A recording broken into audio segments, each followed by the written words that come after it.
محترم حضرات، السلام علیکم ورحمۃ اللہ وبرکاتہ۔ رمضان المبارک کا مقدس مہینہ قریب ہے۔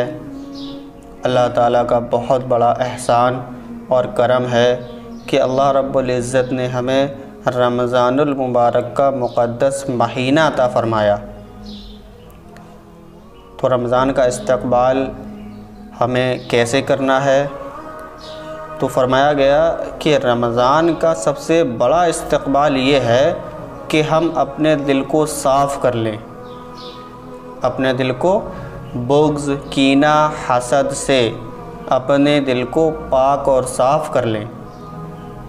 نبی پاک صلی اللہ تعالیٰ علیہ وسلم نے فرمایا، حدیث کا مفہوم ہے کہ بہت سے روزے دار ایسے ہیں کہ جن کو بھوک اور پیاس کے سوا کچھ حاصل نہیں ہوتا۔ تو آئیے مفتی طارق مسعود صاحب کے اس بیان سے معلوم کرتے ہیں کہ وہ لوگ کون ہیں۔ تو یہ بات خوب یاد رکھو کہ رمضان کا بنیادی مقصد کیا تھا؟ تقوی۔ اور تقوی کہتے ہیں حرام خواہشات سے بچنا، اللہ کے حکام کو پورا کرنا۔ تو ہم میں سے ہر شخص کی ذمہ داری ہے وہ یہ دیکھے کہ رمضان میں میرے اندر کتنا تقوی پیدا ہوا ہے۔ بعض ایسے ہوتے ہیں خوش قسمت جو رمضان میں سارے گناہوں کو چھوڑ دیتے ہیں، بالکل یو ٹرن لے لیتے ہیں، جس طرف جا رہے تھے نا وہاں سے بالکل ہٹ جاتے ہیں۔ اور بعض ایسے ہوتے ہیں جو 50% تبدیل ہو جاتے ہیں۔ تو بھائی اگر ہم 100% تبدیل نہیں ہو سکتے، 50% ہو جائیں۔ 50% مشکل ہے، 25% ہو جائیں، 10% ہو جائیں، 5% ہو جائیں، 1% ہو جائیں۔ پتہ کیسے چلے گا کہ 1% تبدیلی آ گئی ہے؟ پتہ ایسے چلے گا کہ آپ اپنے گناہوں کی ایک لسٹ بنائیں جو گناہ کرتے ہیں، اور یہ دیکھیں کہ اس رمضان میں ان 100 گناہوں میں سے اگر ایک گناہ بھی چھوٹ گیا آپ کا تو 1% تبدیلی، بولو نا بھائی، آ گئی۔ اور اگر ایک بھی نہیں چھوٹا تو جیسے چلے تھے وہیں کے وہیں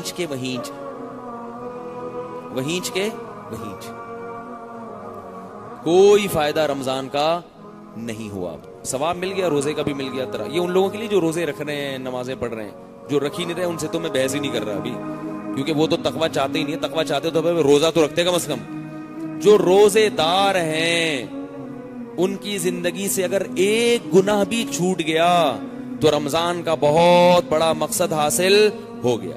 اگر آپ بد نظری کے عادی ہو، شراب کے عادی ہو، اللہ نہ کرے زنا کے عادی ہو، ماں باپ کی نافرمانی کے عادی ہو، نماز قضا کرنے کے عادی ہو، ایک گناہ تو کم از کم چھوڑ دو بھائی۔ داڑھی کاٹنے کے عادی ہو، ایک گناہ تو چھوڑ دو کہ شراب سے توبہ کروں گا میں اس رمضان میں، زنا سے توبہ کروں گا میں اس رمضان میں، بد نظری سے توبہ کروں گا میں اس رمضان میں، والدین کی نافرمانی سے توبہ کروں گا اس رمضان میں۔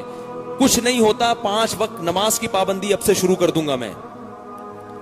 ایک گناہ تو چھوڑے کم از کم۔ ہمارے ہاں پورا رمضان گزر جاتا ہے، کوئی ایک گناہ بھی ہماری زندگی سے نہیں نکلتا، پھر تو کوئی فائدہ نہیں ہے بھائی۔ تو اللہ تو کہہ رہے ہیں کہ میں تم سے روزے رکھوا رہا ہوں تاکہ تمہارے اندر نفس کے خلاف طاقت پیدا ہو، اور آپ کے اندر وہ طاقت پیدا ہو ہی نہیں رہی۔ تو یہ پھر مزیدار بات نہیں ہوئی، یہ پھر رمضان کا مقصد حاصل نہیں ہوا۔ محمد صلی اللہ علیہ وسلم نے فرمایا بہت سے روزے دار ایسے ہیں جن کو روزے میں بھوک اور پیاس کے سوا کچھ بھی حاصل نہیں ہوتا، سوائے بس کولیسٹرول کم ہو جاتا ہے ان کا تھوڑا سا، باقی ویسے کے ویسے ہی۔ اور بہت سے رات کی عبادت کرنے والے، نمازیں پڑھنے والے ایسے ہیں جن کو رات میں نیند خراب کرنے کے علاوہ کچھ بھی حاصل نہیں ہوتا، بس جاگ لیے، جاگنا سیکھ لیے اور کچھ بھی حاصل نہیں ہوتا۔ کون لوگ ہیں یہ؟ جو گناہ نہیں چھوڑتے اور گناہ چھوڑنے کی فکر بھی نہیں کرتے۔ اگر گناہ نہیں چھوٹ رہا کم از کم فکر کرنا شروع کر دے تو یہ بھی ایک اسٹیپ ہے۔